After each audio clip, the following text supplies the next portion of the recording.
The city of Dunwall is dying. The Empress, Jessamine Caldwin, has been murdered.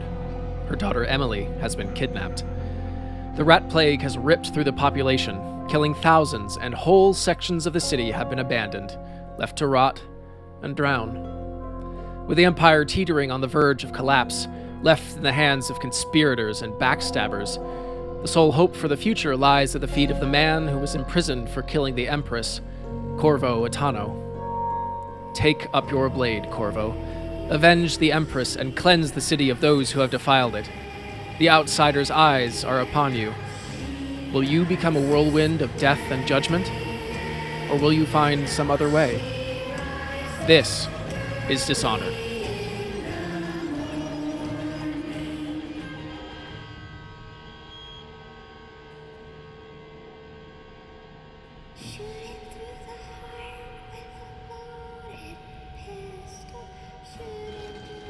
Starting this project of looking back at Dishonored, I assumed that I would be doing many of the obvious things that would go into a gaming retrospective.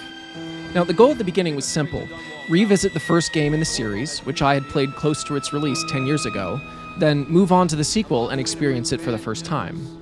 When reliving that first entry, what would I remember from my first playthrough? How would the gameplay and the graphics hold up 10 years later? Was it as fun and engaging as I remember it being with a decade of hindsight and evolution in the gaming industry? However, as I got through the tutorial in the first few missions, relearning the game and taking notes, I noticed that I was starting to focus on other, less obvious things. Before widening our gaze, let's get a few of those obvious things out of the way. The game has always controlled well. I prefer the fluidity of the movement skills to the slightly clunkier combat, but as a stealth-focused player, that's all to my benefit. The exaggerated realism of the graphics evoke oil paintings of the 1800s, the time period the world is intended to echo, and as such have aged remarkably well, aside from some soft textures here and there. The world design has been likened to whale punk, and I can't disagree. You can gaze out at the river and see other landmarks in the city that you've either already been to or will probably end up at later on. The sound effects are quite strong, and amongst many good individual examples, such as the satisfying shum of a teleport, or the faraway screaming that is always heard when you have the heart item out,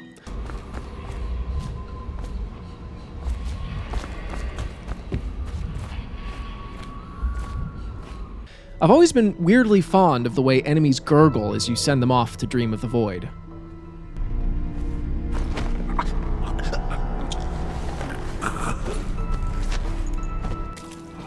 There's some good visual feedback on your actions here, like the way your block shows the timing window for the parry quite well, or how forcefully the screen is jarred whenever you take a bullet. One of my only real regrets is that the limitation of the game's engine means that you can't stack more than 2 or 3 bodies in the same place without them starting to disappear, making it difficult to keep track of how many guards you put to sleep, and keeping you from building group slumber parties like you could in Deus Ex. This game's hook is also incredibly solid. You play as Corvo Attano, the bodyguard of the Empress of the city of Dunwall, and in the midst of a rapidly spreading plague, the Empress is murdered in front of you, and her daughter is kidnapped. Corvo, it's all coming apart. Find Emily. Protect her. You're the only one who'll know what to do. Won't you? Corvo. Blamed and imprisoned for the Empress's death by those who were actually responsible, 6 months later, with the plague getting worse, you're broken out by a cadre of loyalists. They task you with eliminating the members of the conspiracy and restoring the daughter to her rightful place on the throne. You're also visited by a mysterious supernatural entity known as the Outsider, who grants you his mark and several otherworldly abilities to help you on your quest for revenge. Daughter Emily is lost somewhere in the city, and you will play a pivotal role in the days to come. For this I have chosen you and drawn you into the void. I am the Outsider, and this is my mark. There are forces in the world and beyond the world, great forces that men call magic, and now these forces will serve your will. Use this newfound power, my gift to you, Yes, this game takes many inspirations from previous games, some more blatant than others, but this mix of BioShock and Half-Life, Thief, and Deus Ex managed to craft its own identity out of these ingredients. My gift to you.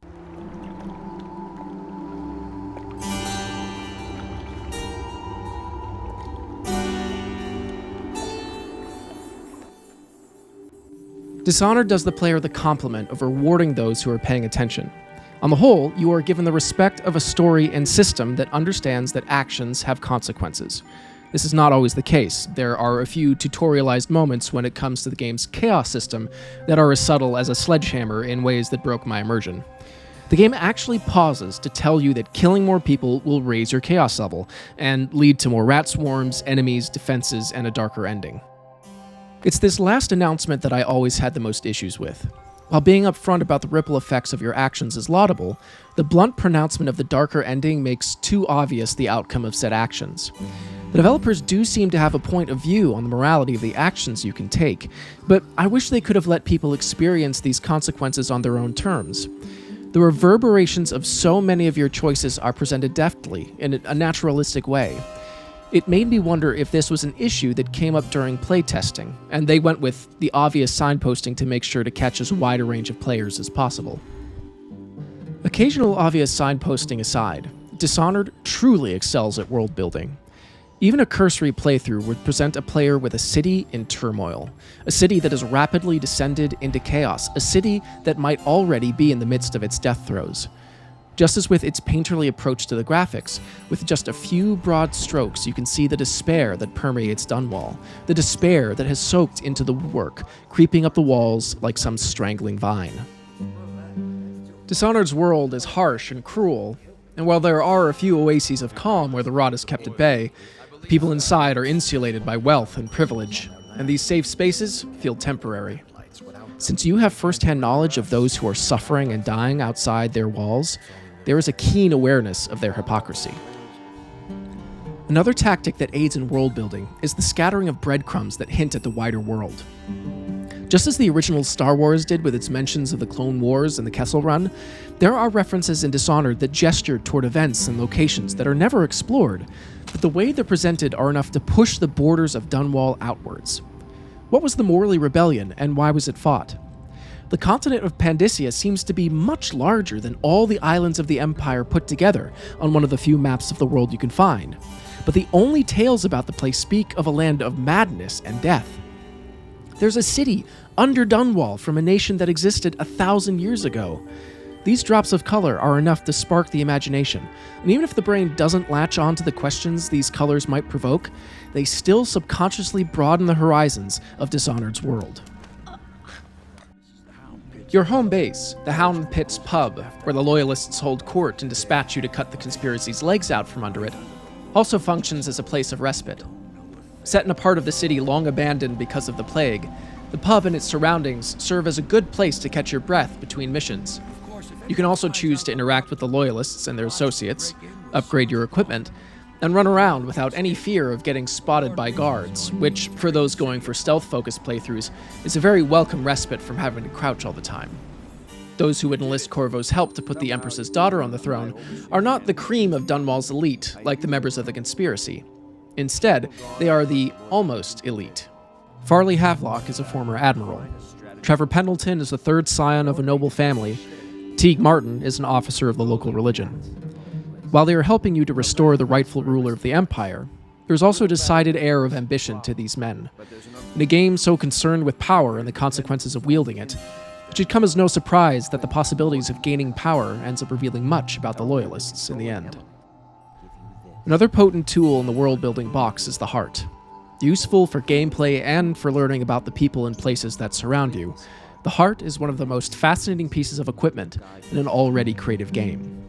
A gift from the outsider, crafted of flesh and clockwork, its purpose is to show you the locations of whale bones and charms, which help to unlock more of the outsider's gifts, and provide smaller gameplay perks respectively. However, it also whispers secrets to you, both about the sections of Dunwall you lurk in, and secrets about many of the named characters you can interact with as well. On a more disturbing level, the heart clearly belonged to someone at some point, and they're not wholly gone. It's from their point of view that the whispers come from, and as you learn more, it becomes very apparent that the heart is actually that of the dead Empress herself. One of the places that I feel the game truly shines is in what I came to think of as miniature tragedies. These are vignettes that the player can stumble on in many corners of Dunwall, some obvious, some more tucked away. Exploring the sewers, you look down through a grate and see 2 guards overtaken and devoured by a swarm of rats. Further on, you find 2 corpses embracing, refugees who couldn't find their way out.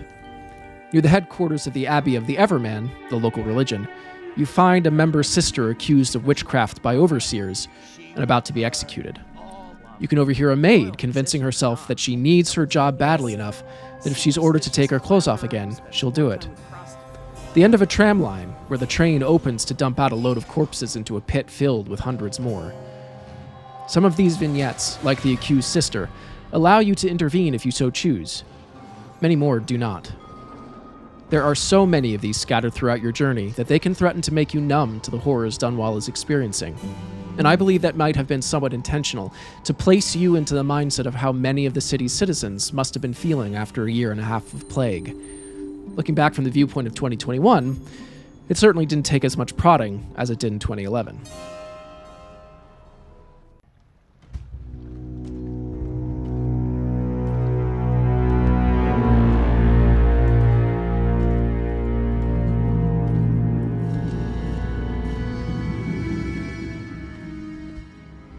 You don't get to spend much time with your assassination targets before the mission in which you take them out.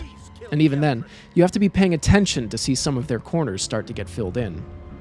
While Dishonored very much rewards your investment in terms of fleshing out the world and the story of the people living in it, since the whole point of finding your targets is to kill them, giving them room to be interesting characters in their own right is difficult. Before you take out the leader of the conspiracy, Lord Regent Hiram Burrows, you first need to remove his power base. First up is his religious support. Would Thaddeus Campbell, the High Overseer of the Church of the Everyman, be more interesting if he were not so obviously corrupt? Campbell is a massive hypocrite. He gleefully goes against the teachings of his own faith, and seems to revel in breaking their commandments. During your mission, he attempts to poison a guard captain for being incorruptible. The secret room, where he spends time with prostitutes and hoards wealth, is another subtle clue to his character. For the High Overseer, his corruption seems like the natural extension of a man who is power-hungry enough to join in a conspiracy to overthrow the legitimate sovereign of a country. Natural enough to be a pretty obvious choice in hindsight. But if the Overseer were a true fundamentalist instead of a corrupt hypocrite, would that have been a better choice?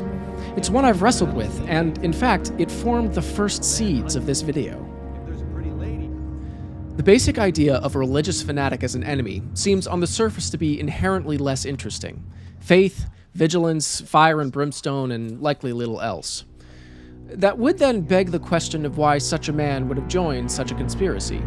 What about the Empress's rule would have compelled him to attack the foundations of the society that his order is so clearly invested in maintaining? Some personal sin?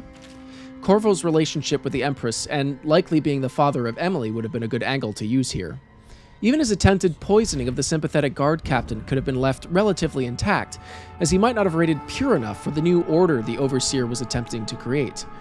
Might his joining the Conspirators have been a reaction to the plague overrunning the city? A sign, perhaps, that the Empress was not doing enough to combat moral corruption, perhaps, or the influence of the outsider. It's curious, too, how the main goal of the Church seems not to be veneration of a higher power, but explicitly the opposition of one, namely the outsider. I've done some digging and have yet to find a real-world example of a religion with the same kind of setup. Many religions have demons and devils to oppose, but they all have a god or gods who are usually fundamentally decent towards humanity as well. There's not much evidence that an order founded specifically to root out transgression and hunt agents of a supernatural enemy would do much to, or even be able to, inspire much hope in a population in desperate need of it. Preparing to hunt your next target, you reach back into the bag of obvious conspirator members and pull out the Pendleton twins. Arrogant, rich, venal, and corrupt, the older brothers of the loyalist Trevor Pendleton control a majority voting bloc in the Dunwall Parliament, and having sold said votes to Lord Regent Hiram Burrows, removing them takes away another foundational block to the region's power structure. They're also holding the Empress's daughter hostage, so all the more reason to eliminate them. Outside of their status as twins, and the relationship they have with their younger brother, I never found the Pendletons to be all that interesting. What I did find interesting was the location of the twins, namely the Golden Cat, a large and opulent brothel frequented by the upper class of the city. It's one of the first times that you get to see a part of the city that isn't run down, plague-ridden, or oppressive. Well decorated and maintained, the Cat is rich in color and atmosphere, with the occasional tasteful sign to remind guests to kindly refrain from asking for credit. It also does justice to the businesses, of the non-brothel variety I've been to in real life, where the customer areas are gleaming and attractive, but the employees-only areas are drab and utilitarian, which I thought was further fantastic attention to detail. The one oddity that stuck out to me was the dress of the sex workers of the establishment. In a setting so grand, why have all the courtesans dressed in tired-looking undergarments? I would have expected a place so well decorated and catering to such exclusive clientele to want their workers to match that sense of grandeur. Many of them are sporting interesting tattoos, but the developers could still have shown those off without making their clothing clash with the rest of their surroundings. I took a great deal of pleasure in making my first action in the Golden Cat freeing Emily and getting her out, as that is what I feel my version of Corvo would have actually cared most about, especially since she is his actual daughter.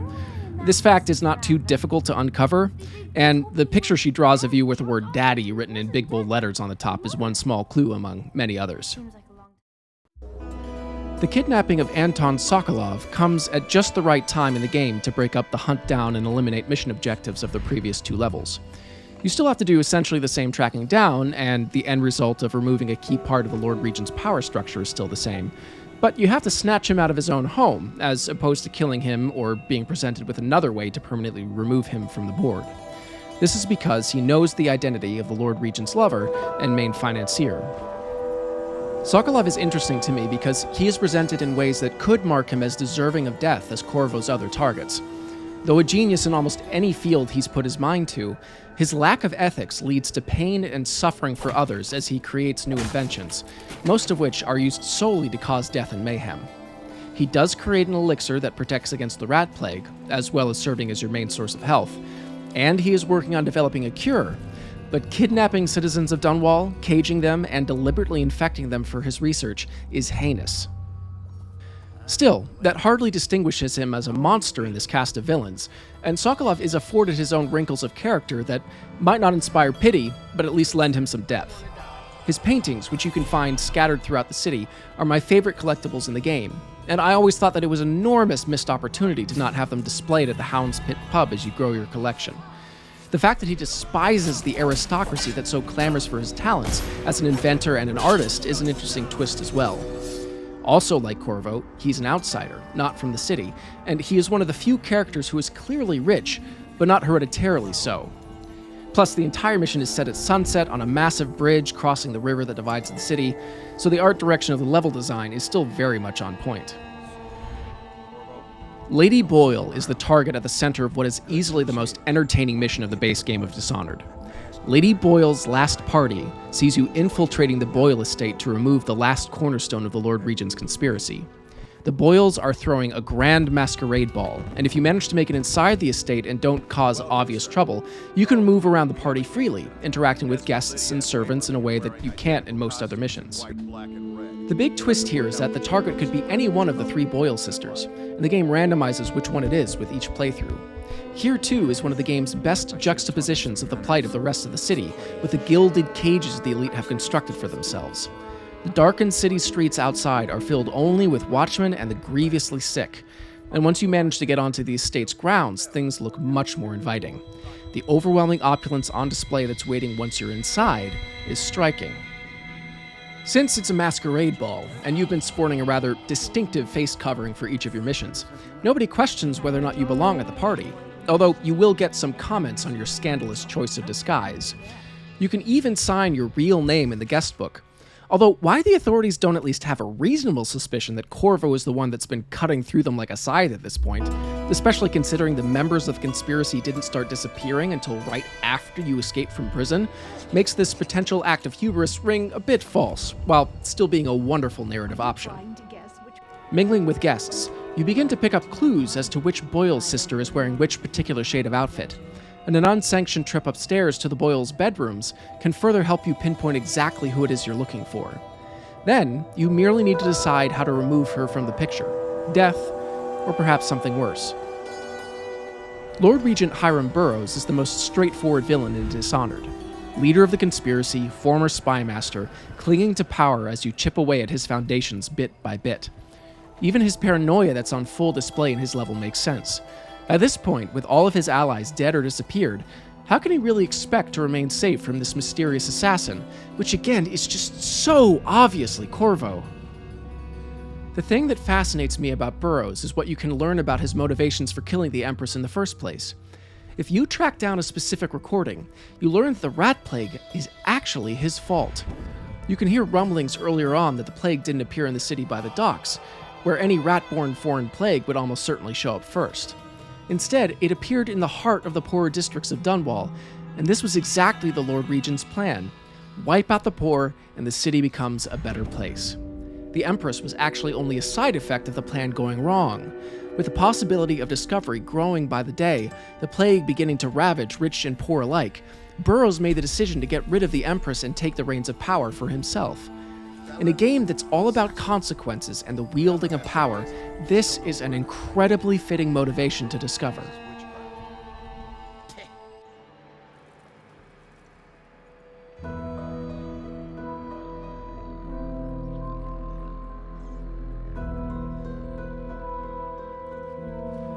I don't remember being very surprised 10 years ago when the Loyalists turned on me.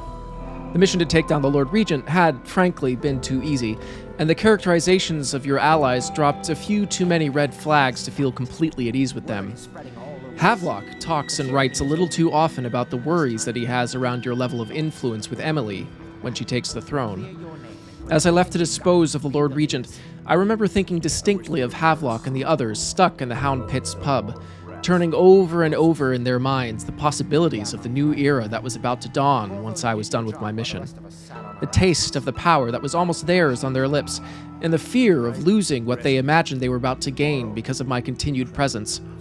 How would things go sour, as they were alone in the dark with nothing but their thoughts? Your poisoning is one of the few inelegant moments that I found in the story.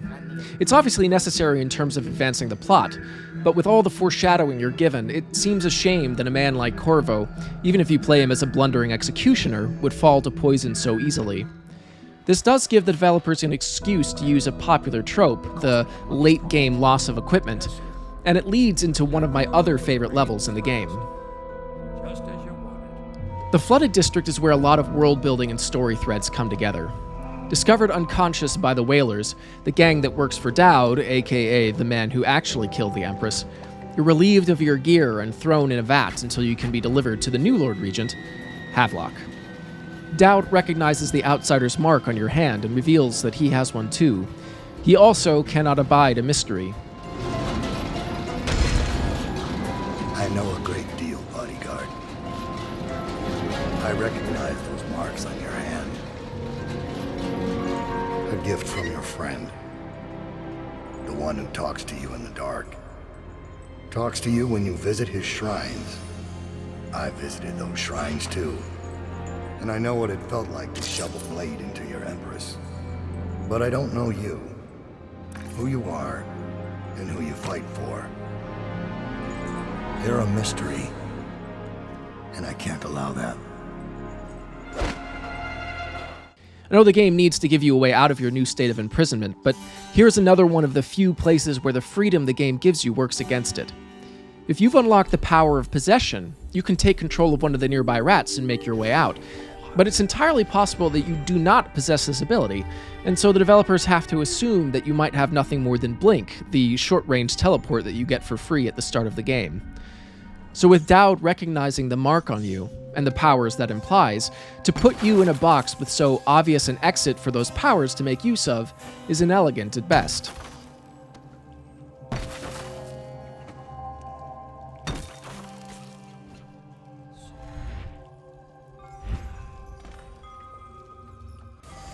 Still, once you're out, the Flooded District is literally drowning in character. This is a section of the city that was lost to the plague early. Those that lived here have abandoned it, and the authorities have walled the district off and forced inside all those sick with the plague. It has also become the dumping ground for the city's plague dead.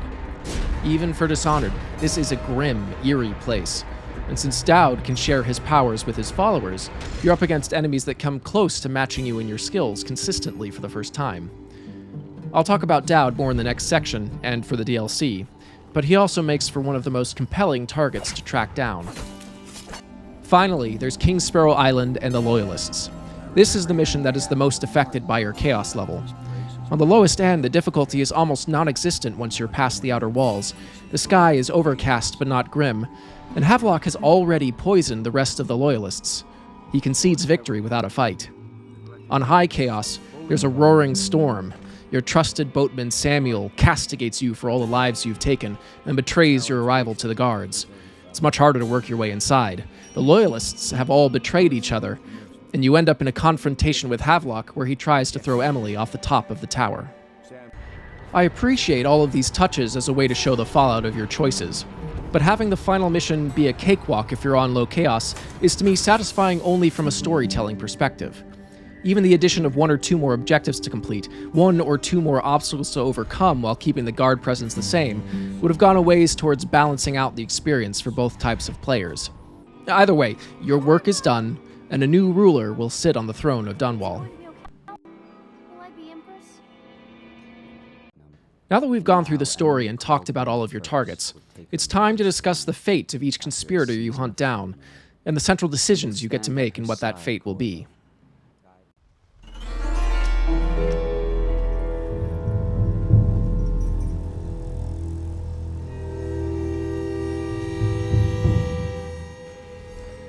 Outside of the binary moral choice of how to deal with the many guards and civilians you encounter on your way towards locating your main targets, the choice between lethal and non-lethal becomes one of the places the game asks you to make a more nuanced ethical decision, even if it's still expressed in a mostly binary fashion: death or removal.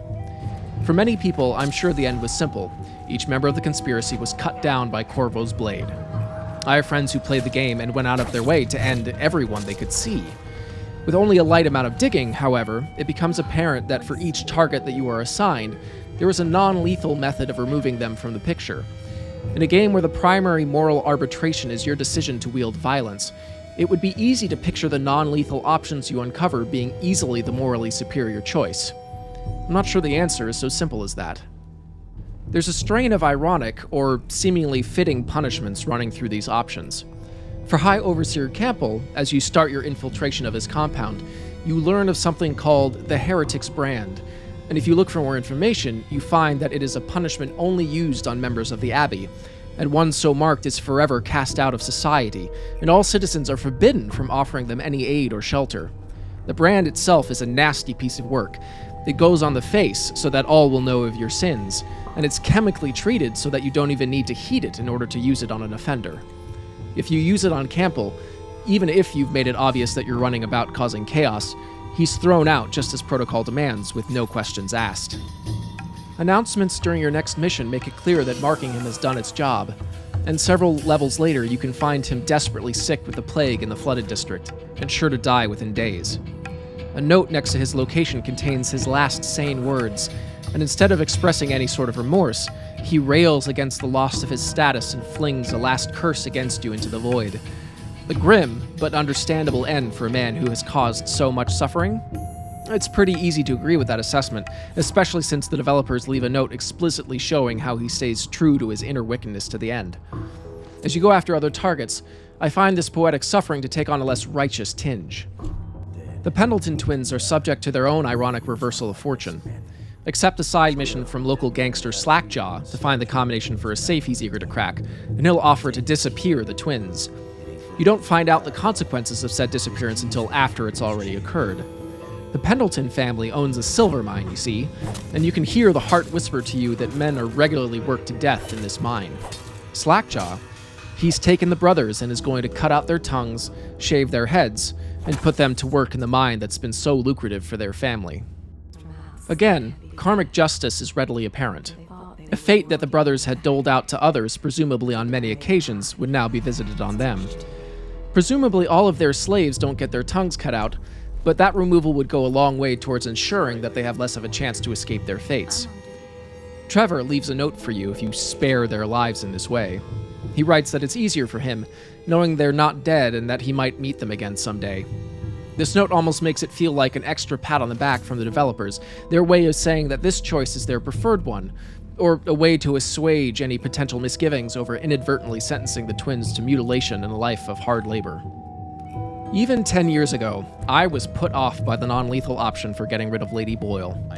After getting inside the manor, one of the party guests approaches you and lets you know he knows who you are and what you're there to do. Please don't, he begs. Lady Boyle happens to be the love of his life, and if you would just render her unconscious and bring her down to his boat in the cellars, you'll never have to see her again. Even under the most generous of readings, the subtext of this request is deeply troubling.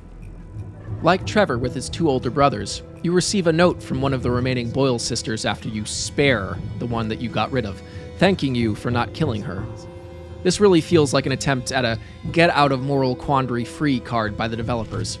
But hey, there's an achievement for getting rid of all your targets without killing them, so pretend points take precedence over pretend morality. Since she's out of sight and out of mind, it's pretty easy to dismiss whatever horrible things that might happen to her as justice. That's what happened to the rest of your targets, right? Oh, my love. Someday you will understand. You'll never know how happy you've made me. Someday she'll learn to appreciate me. After all, she'll have her whole life.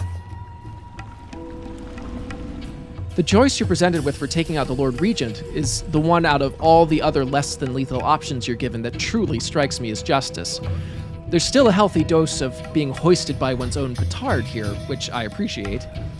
With some searching, you can find a recording of the Regent admitting that he started the Rat Plague, his reasons for starting the Rat Plague, and his reason for killing the Empress.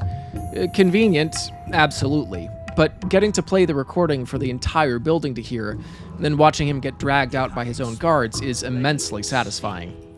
Plus, there's the promise of justice actually being fulfilled. He'll go to prison, and he'll be tried, one presumes. I always felt the best about making this choice, even if the explanations of the Regent's actions and the insights into his character only come to light at the last second. Almost vanished from confinement, from the whole area, and the men on duty swear they saw absolutely nothing. Exams are classified now. The crews and refineries will start. What do you know? That he knows your work better than you do. Deal with the sentries as you see fit. As for Corvo, I suspect that in time he will come to me here. He'll have to. Dowd's fate is one of the more interesting options presented to you. This man who killed the Empress in front of you could easily be the highest target of your ire. Certainly the option to kill him is there, like it is for everyone else involved in the conspiracy, and Dowd has spent his life as an assassin. Surely a death would not only be well-deserved, but would rid the city of one of its biggest scourges, plague notwithstanding. But if defeated in combat, Dowd does something unexpected. He asks for his life. He doesn't beg, but he does ask. He speaks of the death of the Empress and how murdering her broke something inside of him. He's gained perspective on the deeds of his life, and he's done with killing. He seems to mean it. Later in the DLC expansion, he remarks that our choices always matter to someone, somewhere. And if there isn't a better summation for the game's exploration of living with the consequences of your actions, I'm not sure what it could be. Letting Dowd live is one of the most direct ways to show mercy to a target that you're allowed in Dishonored. It could be seen as another way to prolong suffering. If Dowd was truly broken by the death of the Empress, then letting him live with the weight of his crime might be the harsher option. I chose to spare Dowd in my recent playthrough for the same reasons I had 10 years ago. My Corvo was not a killer. You can even steal the key he keeps on his person to let him know that you're better with stealth as well, and prove you're the better man in all ways. Plus, there was that shiny achievement for using non-lethal methods on all the important targets to consider. Not a killer, but slightly mercenary, yes, I will admit. On Low Chaos, dealing with Admiral Havelock is the simplest choice of all. You either kill him, or you don't. He freely admits to poisoning the other loyalists, and says you can do what you want with him. He only attacks you if you take the key to Emily's room in a way that he notices, but that's incredibly easy to circumvent. I'm sure if you leave him alive, he will eventually be dealt with by the authorities, if he doesn't choose to take his own life first. At this point, even if I had been able to be angry at his betrayal, it was such a stupid decision on his part that I just brushed past him. I only felt sorry for the servants he had murdered in his attempts to further clean house. In the end, I suspect that for many players, the choice of the Conspirators' fates was reasonably simple. Either they were trying for low chaos and used the non-lethal options, or were going for high chaos and communicated with Dunwall primarily through the edge of their blades. Or they only killed the Conspirators, figuring that while Corvo was not inherently violent, he would still want to carry out his revenge on those principally responsible for the murder of the Empress. The game does incentivize leaning into one style or the other, with the powers you can choose and the consistency of character it lends itself to. It's also a shame that anyone conditioned to go for achievements would be discouraged from being more nuanced in who they chose to personally execute, since leaning all the way to one side or the other is so emphasized. As Corvo's journey came to a close, the idea that stood out to me was less of a juxtaposition of mercy versus execution, but more of how much suffering you felt the need to inflict and what kind. If death meets your standard of the highest punishment, then that would certainly influence your choice to kill. I found that thinking through the implications of several of the non-lethal fates left me uncertain if the potential suffering inflicted on my targets, especially the Pendleton twins and Lady Boyle, would in the end be worse than a quick clean death at my own hands. In opposition, there was the rationalization that their suffering might not be permanent, and speculating on whether, say, whoever next took over the mine I sent the twins to might not actually work their laborers to death, or that Lady Boyle might be able to make the best of an extremely sketchy situation, which, canonically, she does, her creepy admirer disappearing under mysterious circumstances, but this was an official book released years later, so there was no easy excuse back then. I suppose that I ended up feeling that my own personal mercy in the moment took precedence, and perhaps that was selfish of me to keep my own hands clean, but I never lost too much sleep over it. Certainly not enough sleep to write a video essay thousands of words in length. The final montage you get after finishing the game certainly does a good job of further emphasizing many of the consequences of the choices you've made, the most profound of which is the direction the Empire heads in under the stewardship of Emily with you by her side. As her father figure / actual father, it's not a surprise that she would look to you and how you behave as something to model herself after when she gains the reins of power. Show mercy, and she will in turn show it to others. Be indiscriminate with your blade and your powers, and she will learn cruelty and hatred of her enemies. Unintended by the player or not, your quiet influence on her is the longest-lasting consequence of all your actions in Dishonored. And while I think the ending summations could stand to go into a bit more detail on other individuals' fates, the developers' focus on Emily was the one thing they needed to focus on, and they did.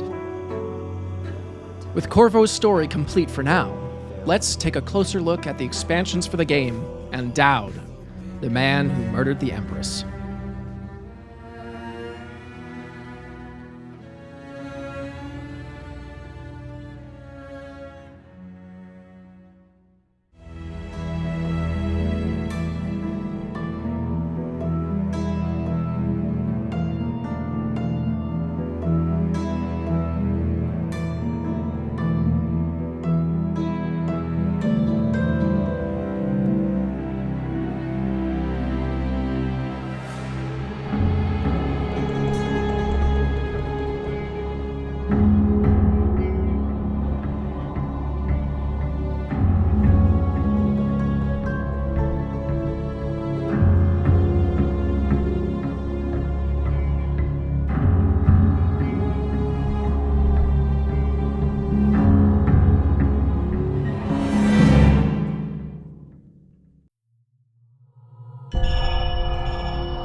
The two DLCs for Dishonored function as two halves of a story that focuses on the man who killed the Empress, Dowd.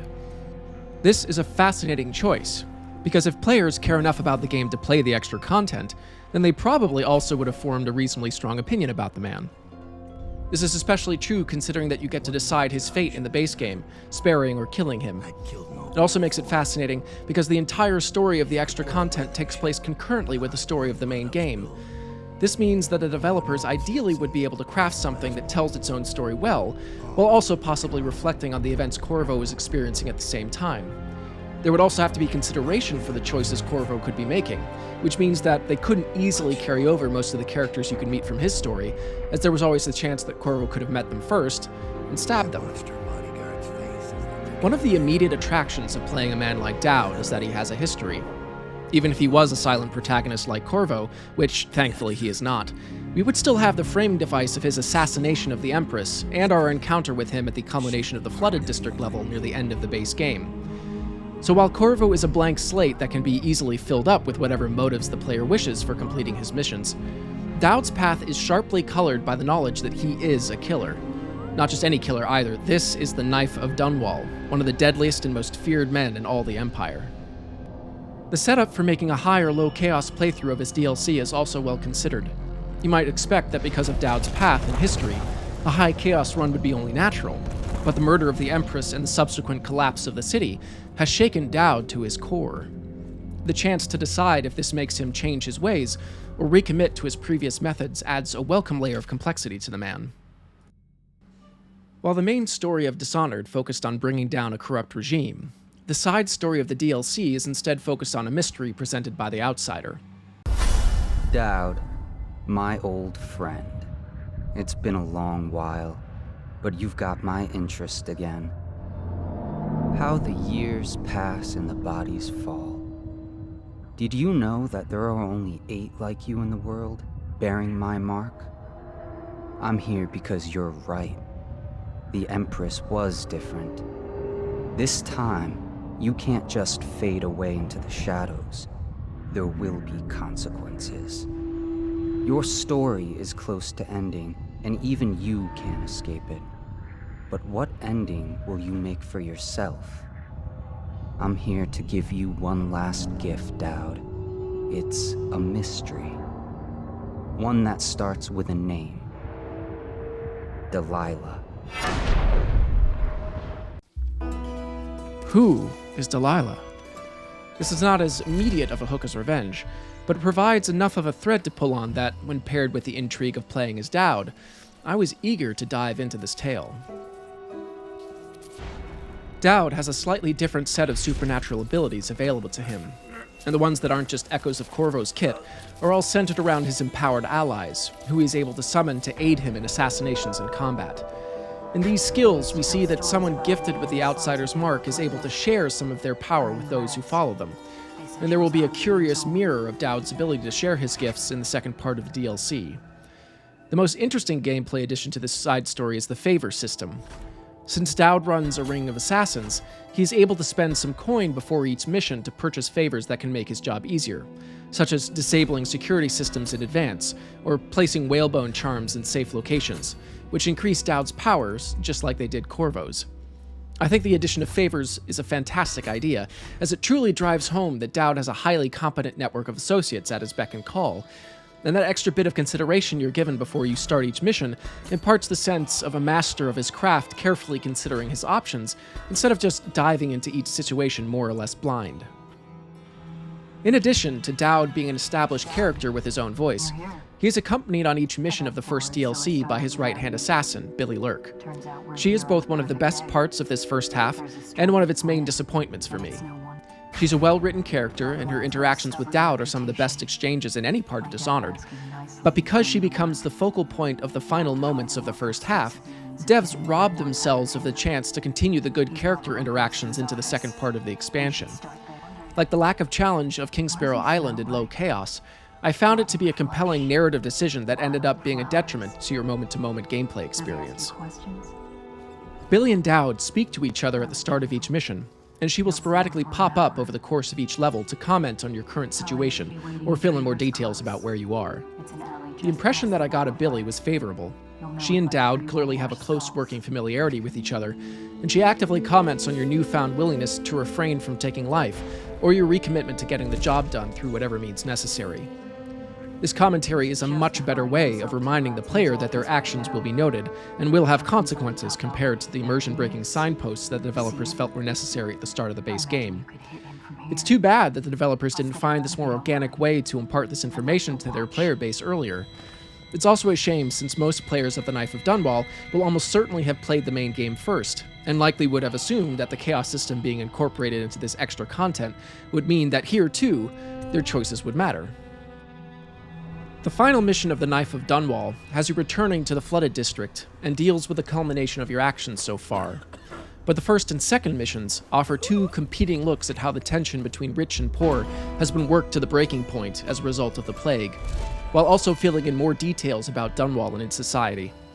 Even though each mission still has a person you're seeking out, unlike the base game, since you're working to solve a central mystery instead of removing members of a conspiracy, there's a bit more leeway given in terms of how you deal with your targets. I ended up being less focused on the balance of morality present in the lethal versus non-lethal choices here, and more on the latitude given to your choices, sometimes more, sometimes surprisingly less.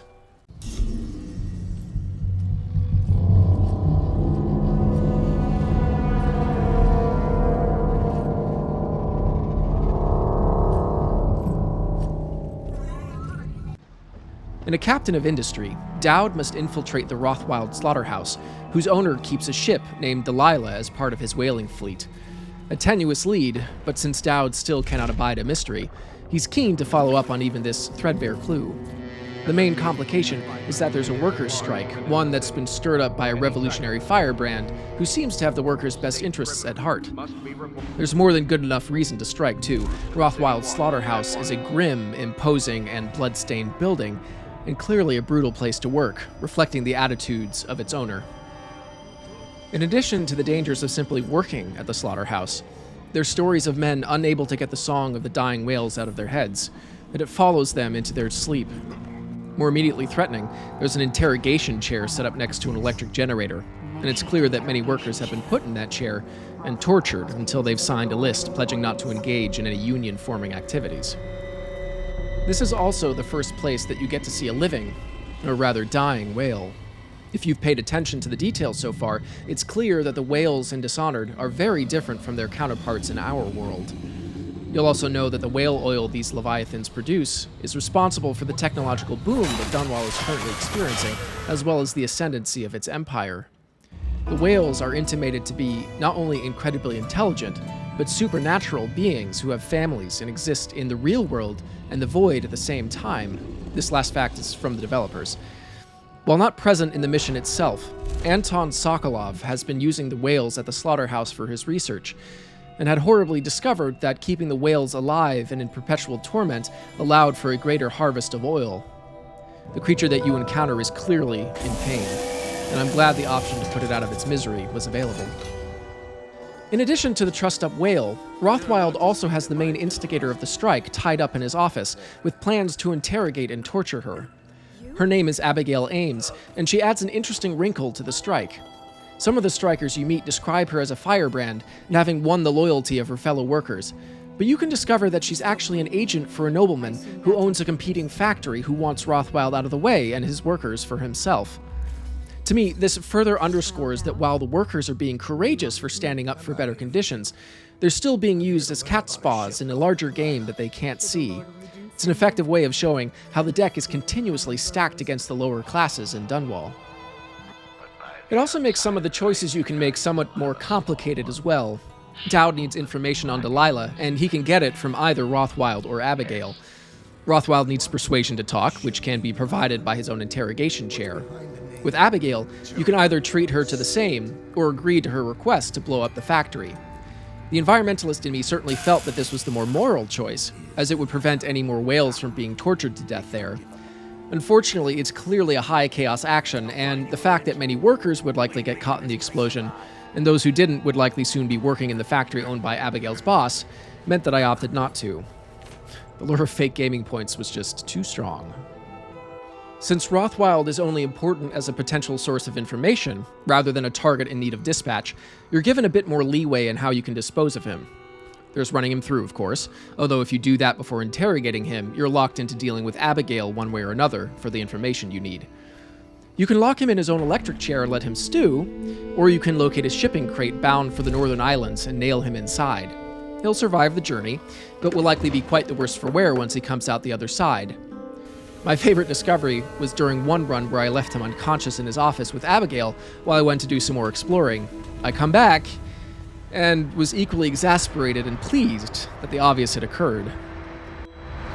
Dad, I'm afraid Mr. Rothwild's no longer with us.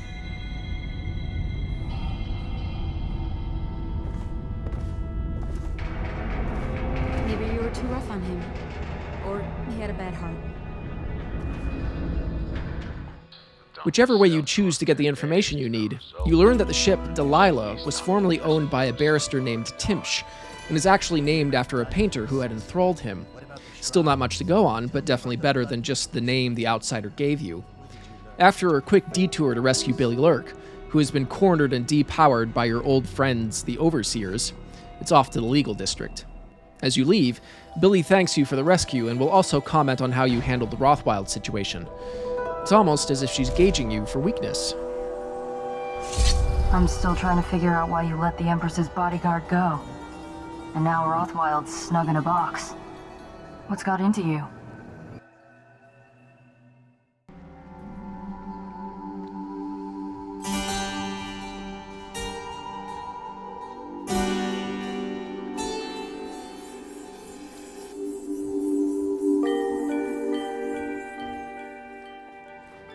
Eminent Domain was the least memorable of the DLC missions for me, at least in terms of its setting. Every other place you go is unique, and even the recycled levels maintain their qualities from the base game, while this level feels like another city level on the surface.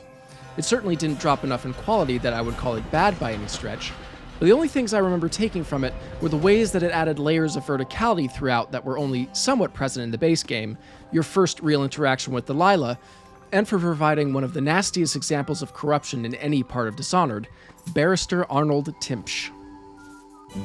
Being a stealth game where you're gifted with supernatural powers, it only makes sense that you spend much of your time perched above potential targets in the shadows like a whale-punk Batman. And in all the levels that have come before, there have been many areas where you're able to be above the ground or work your way from rooftop to rooftop, vent to chandelier. What this level does with its verticality is add extra layers in almost every building you can enter. The centerpiece is Barrister Timsh's estate, which has 5 levels of patrolling guards and servants. While very easy to enter and exit, moving from floor to floor without attracting attention is a gratifying problem to grapple with.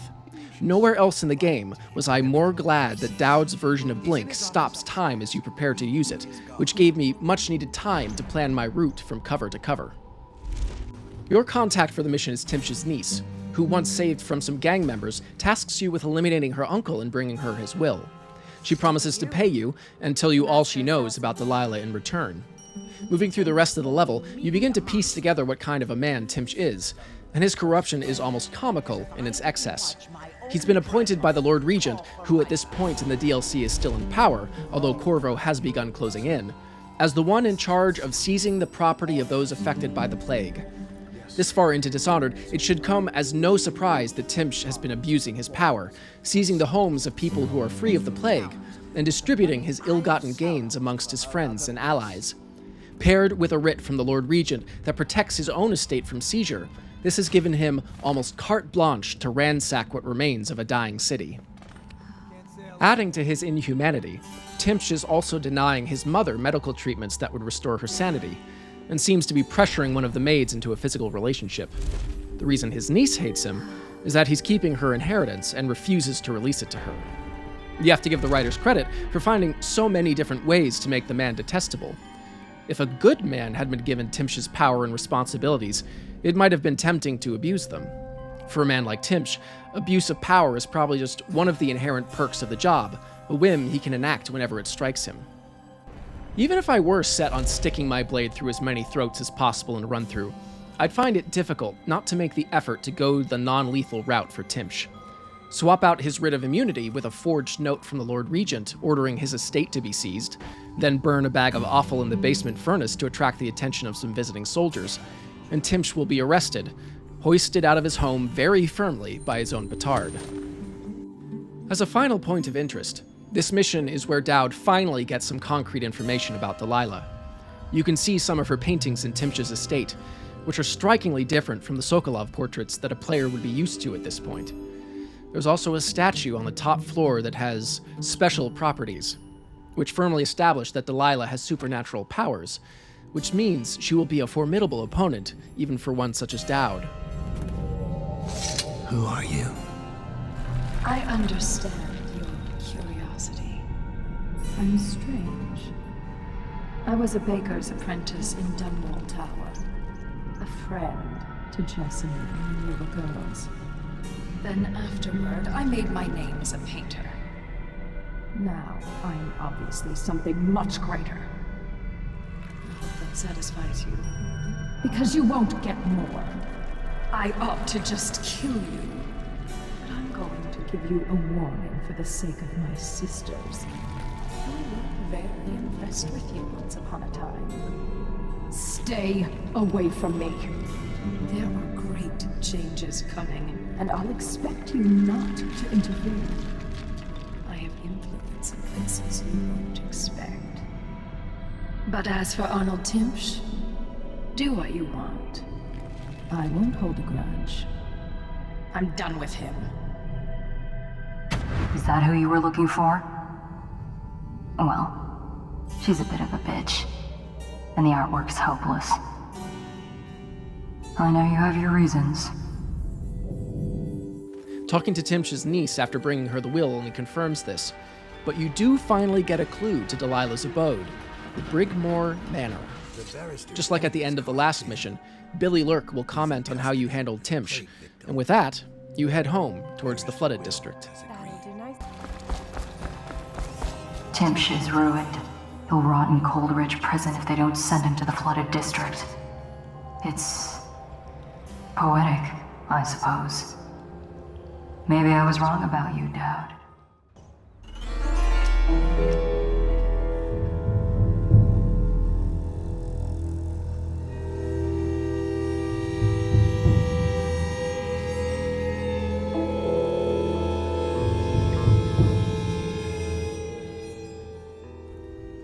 The Surge, the final mission of the Knife of Dunwall, is more of a coda than a fully fleshed out level. Returning to Dowd's base, you learn that it has been overrun by overseers, and many of his assassins have been captured or killed. You have to dispatch the leader of the raid and find the map of his plan of attack to prevent further incursions. There are also several members of Dowd's crew pinned down like Billy Lurk was in A Captain of Industry. All of this is mechanically and narratively interesting, but the real crux of the mission is the culmination of your decisions and chaos level leading up to this point. Once the overseers are dealt with, Billy confesses that it was she who let them in, and it was Delilah who led her to do it. Delilah appears here the first time you see her in the flesh, confirming Billy's betrayal. If you made it through with a low chaos rating, Billy will admit she was wrong and place herself at your mercy. If you played with high chaos, she'll fight you to the death. Considering you have more interaction with Billy than most of the characters that Corvo gets to spend time with in his part of the game, and especially playing with low chaos and a new man version of Dowd, Mercy was an easy choice for me. Here, I do need to echo my disappointment again, though. This decision is a great way to express the culmination of Dowd's actions, but it removes the possibility of Billy as a character moving forward, since they wouldn't have been able to make her as integral to the plot in the second half if players chose to kill her. Regardless of your choice, Delilah will threaten you, hint at some dark purpose she's striving towards, and vanish, setting up an inevitable confrontation that leads into the second and final part of the expansion, the Brigmore Witches.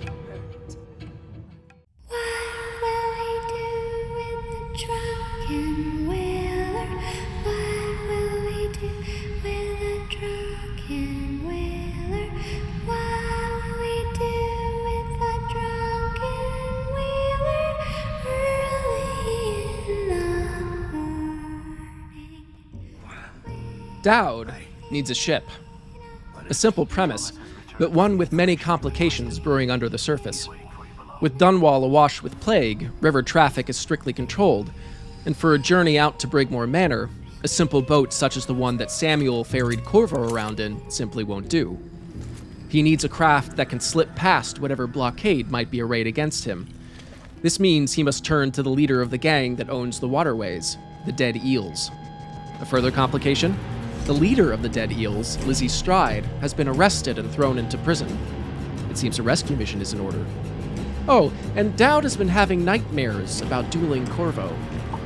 I'm sure nothing will come of it. Corvo, here to settle our debt. You understand, I won't make this easy for you.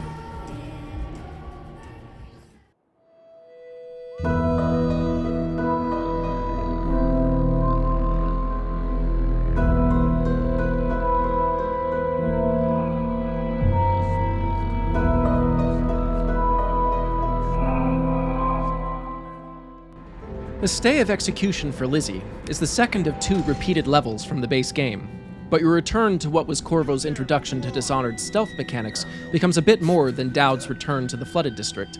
For one, there's the inherent satisfaction of revisiting a location in a game that you spent feeling underpowered and coming back with either massively higher levels or mastery of the game's mechanics. For another, this level has the best of any of the favors that you can purchase before you begin. Namely, you can disguise yourself as an overseer, and as long as you behave, can walk straight through the front door and quite a ways in before you have to go stealthy again. I truly love this wrinkle, and it completely justifies the favor system, while also making me wish that more of them had had this much of an impact on the game. It's also a good echo of Corvo using his mask as a disguise to get into the Boyle mansion. Plus, with this disguise, you get easy access to probably the most important room in the prison that's not Stride's cell. One of Delilah's coven was captured and interrogated here, and the results weren't pretty, to say the least. Besides a book listing many of the ways prisoners have been tortured to death, there's an audio recording of her interrogation. Let's try again. How did you... Wait, you hear a kind of ringing in your ears? What's happening to her face? Is she going to... Oh no! Oh no! Shoot her! Shoot her! Shoot! That, plus the aftermath, leaves a very firm impression that while the Coven's powers may flow from the outsider, they manifest in ways very different from what you're used to with Dowd and Corvo. The rest of the mission is pretty straightforward. Locate Lizzie's Stride's cell, open it, and cart an unconscious Lizzie out of the prison. Now comes the first really meaty level of this half, restoring Lizzie to power in the middle of a running gang war. Dowd, I think I'll have to carry her out.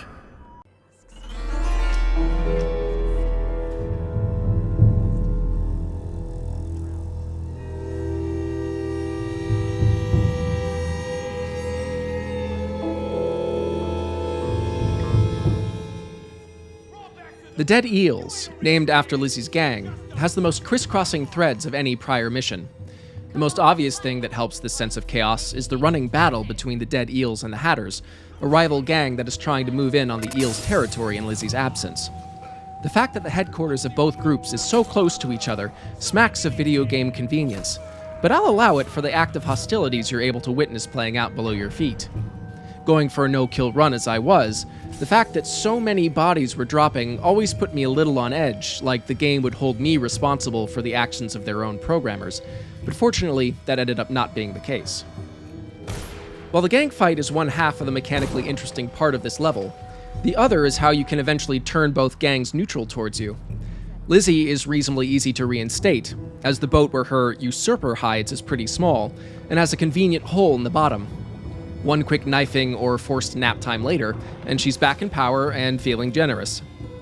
Your friend Edgar Wakefield set me up to be taken by the City Watch, and you followed him. Took his orders. But you know what? I forgive you. All of you. I'm filled with love. But the following people each owe me a finger.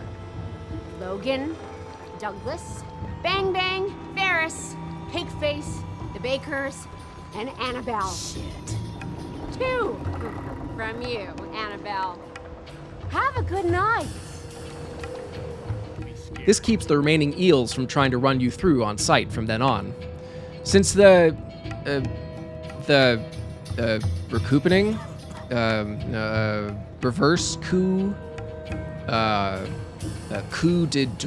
coup de double gras, was too easy, Dowd learns that the Hatters managed to steal a vital part of the ship and needs to go get it from their headquarters. This section also benefits from needing an object, not an assassination target, in the way that it expands your options. There are 2 main ways of recovering the ship component.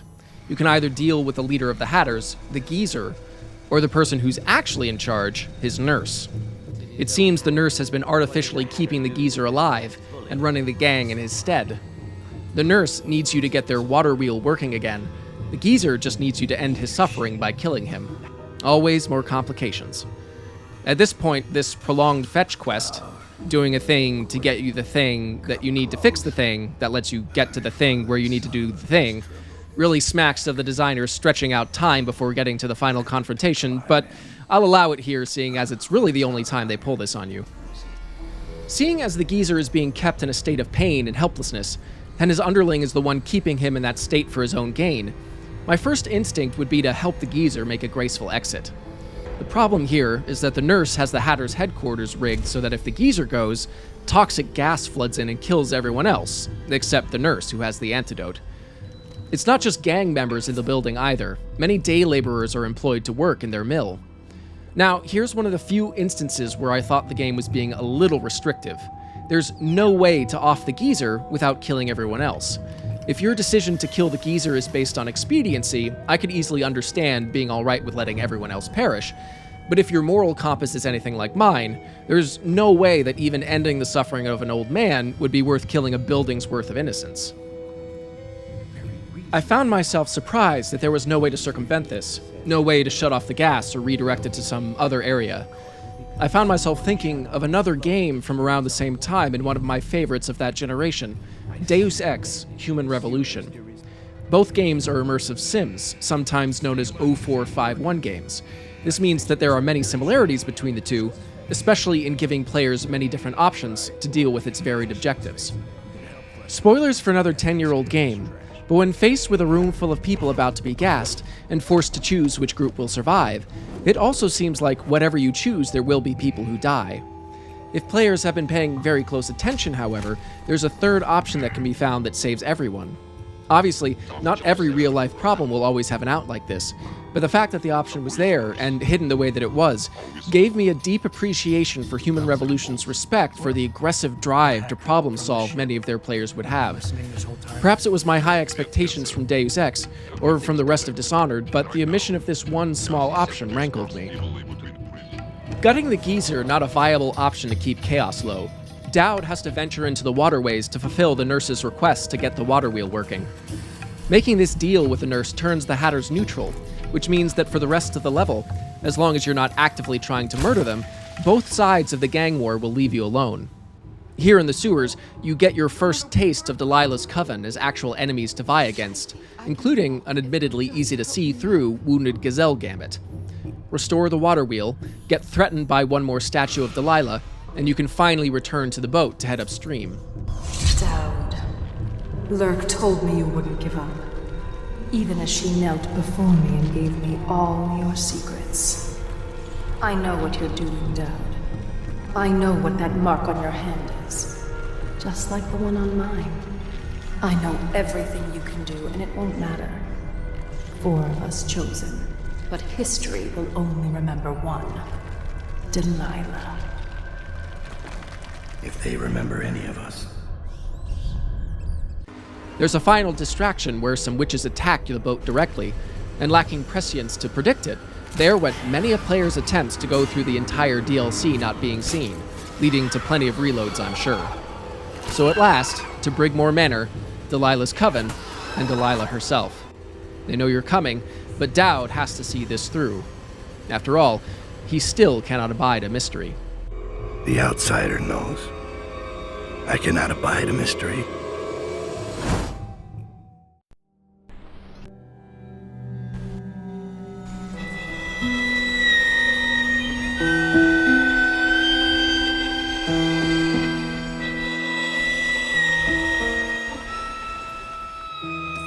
Delilah's masterwork contains my favorite instance of... sorry, Dowd, what did you want? You're a mystery. And I can't allow that. Ah. Okay, cool. Anyway, this is my favorite art direction of any level in the DLC, especially considering this is the only time in the entire game that you're not just out of the city, but out in nature as well. Eerie, half-drowned, witch-infested nature, to be sure, but nature nevertheless. Brigmore Mansion itself was clearly a sight to behold in its prime, but now, with dirtied steeples thrusting into the sky like rotting teeth, and the grounds prowled by Delilah's coven and spectral hounds, some of its luster has admittedly worn away. The statues of the woman in charge and the traps set up all over the place don't help matters either. Getting inside through the crypt or the front door, you see that the inside of the decaying manor has been breached by nature. The best example of this is a long, great hall flooded by water with golden sunlight streaming in through the windows. Even infested with witches, it's a beautiful sight. There's darkness here too, especially if you happen upon the captive overseer who has been driven out of his mind by torture and, it seems, being force-fed his companion. The design of the witches suggests that the gifts of the outsider manifest in them through fusion with the natural world, more than in Dowd or Corvo's more straightforward supernatural manifestations. The manor is overgrown and is being reclaimed by the forest around it, becoming an extension of this merging that seems very fitting.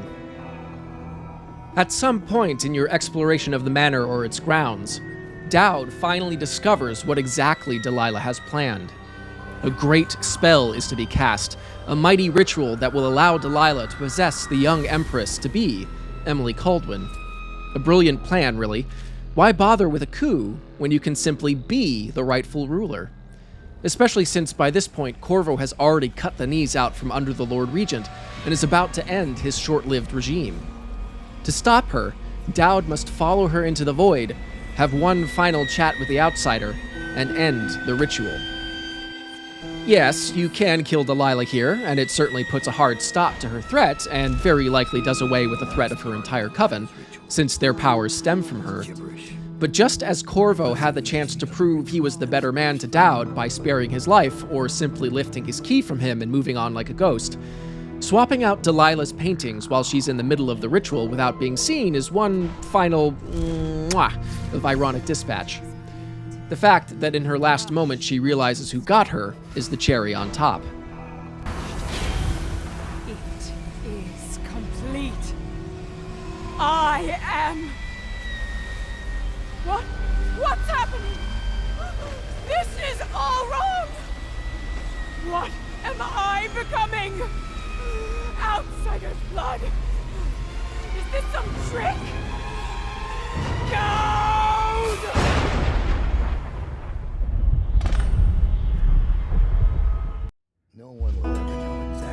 His task done, Dowd reflects on how he averted disaster, and the only other being who will know what it took will be the outsider himself. This was the bomb that didn't go off, the trigger that was not pulled. I've learned that our choices always matter. To someone. Somewhere. And sooner or later, in ways we can't always fathom, the consequences come back to us. Our choices always matter. Might as well be a belated thesis statement for the entire game. The final moment of the DLC is Dowd's confrontation with Corvo, and is also the culmination of your Chaos rating. High and Corvo will end Dowd, low and Dowd will be spared. Part of me wishes that the ending would reflect the choice you actually made as Corvo, but thematically, this makes sense. When looking back at the DLC in its entirety, I think that while it doesn't quite match the base game in terms of story quality, there are individual moments that really shine. As mentioned, Dowd having a voice makes him a much more interesting character to make choices for, even if the moral burden of those choices never weighed as heavily on me as they did for the ones I made for Corvo. The expansion's best missions are easily a Captain of Industry and Delilah's masterwork, so I don't begrudge the developers for at least starting and ending with their best work.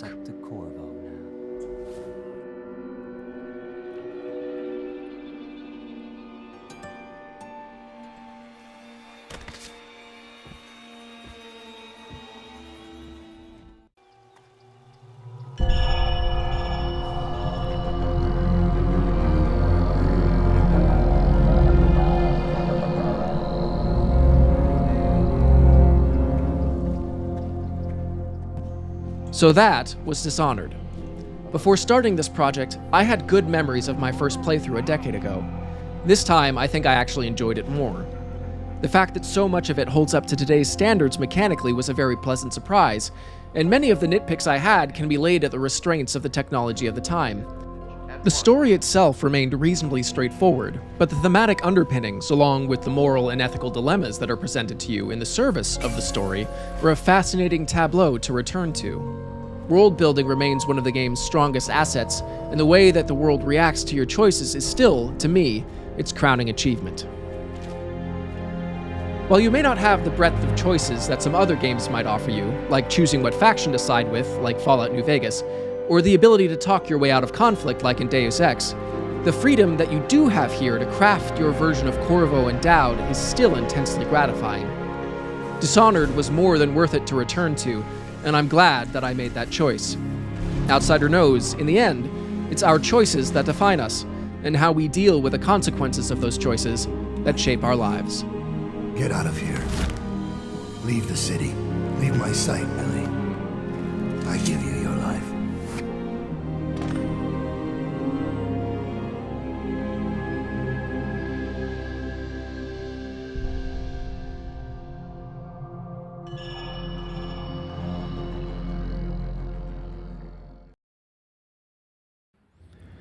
If you've made it this far into the video, well, I mean, that's the end. So thank you so much for watching.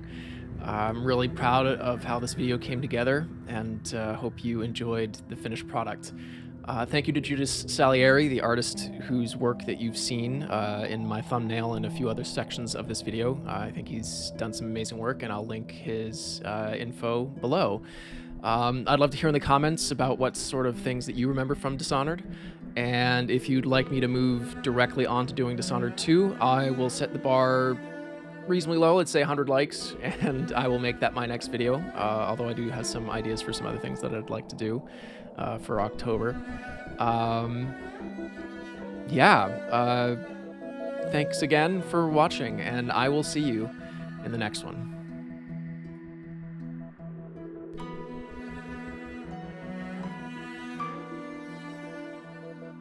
The Boyles are throwing a grand masquerade ball, and if you manage to make it inside the estate and don't cause obvious trouble, you can move around the party freely, interacting with guests and servants.